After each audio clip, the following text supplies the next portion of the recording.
Malumunuz olduğu üzere 7 Ekim'den bu yana katil Siyonist İsrail Gazze'ye acımasız bir şekilde bombardıman uygulamakta ve on binlerce masum sivili katletmektedir.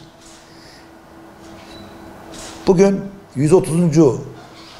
günde devam ediyor bu saldırılar ve Siyonist şebeke İsrail 12.500'den fazla çocuğu, 8.000'den fazla kadını katletmiş durumda.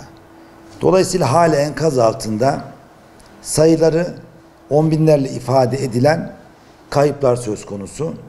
Tabii katil Siyonist şebeke İsrail dünyanın gözleri önünde bu saldırıları yapmakta ve bunun için hiçbir engelle karşılaşmamaktadır.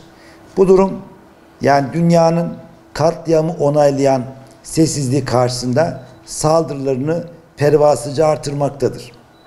Tabii bu ağır kıyım karşısında 57 İslam ülkesi başta olmak üzere insan hakları adına cümle kuran tüm devletler maalesef derin bir sessizliğe gömülmüş durumda. Elbette İsrail gücünü ve cesaretini dünyanın sessizliğinden almakla birlikte arkasında bazı şer devletlerin İsrail'in yanında açık bir destekle saf tutmasının da etkisi var.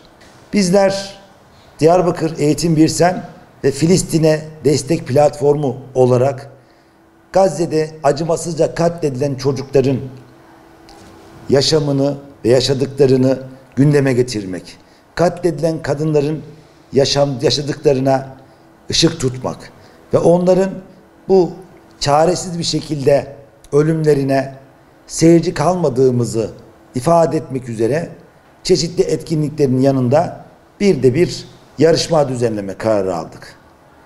Dolayısıyla bizler de Diyarbakır Eğitim Birsen olarak ilkokullar arası resim, ortaokullar arası şiir, liseler arası mektup ve öğretmenler arası deneme yarışması yapmak suretiyle Gazze kanayan yaramız dedik.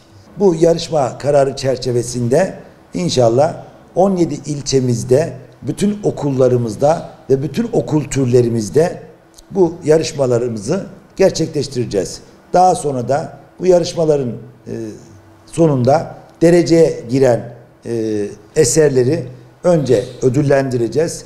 Daha sonra bunları kitap haline getirip bunu başta insan hakları kuruluşları olmak üzere, Gazze meselesine sahip çıkan paydaş kurumlar olmak üzere çeşitli yerlere bu kitapları inşallah göndereceğiz. Yarışmamızın başvuru tarihi, ilk başvuru tarihi 15 Şubat olacak. Son başvuru tarihi 25 Mart olacak. Yarışmanın ödül töreninde inşallah Nisan ayı içerisinde uygun bir zamanda inşallah planlayıp önceden duyurusunu gerçekleştireceğiz. Yarışmaya başvuracak öğrencilerimiz ve öğretmenlerimiz yarışmada değerlendirecekleri eserlerini okullarda sendika temsilcilerine teslim edebilirler. Ayrıca Gazze kanayan yaramız @gmail.com adresi oluşturduk. Hiçbir yere başvurmadan direkt mail üzerinden de ne yapabilirler? Bu yarışmaya eserlerini gönderebilirler. Ve yine sendika merkezine keza başvurmak suretiyle de eserlerini teslim edebilirler.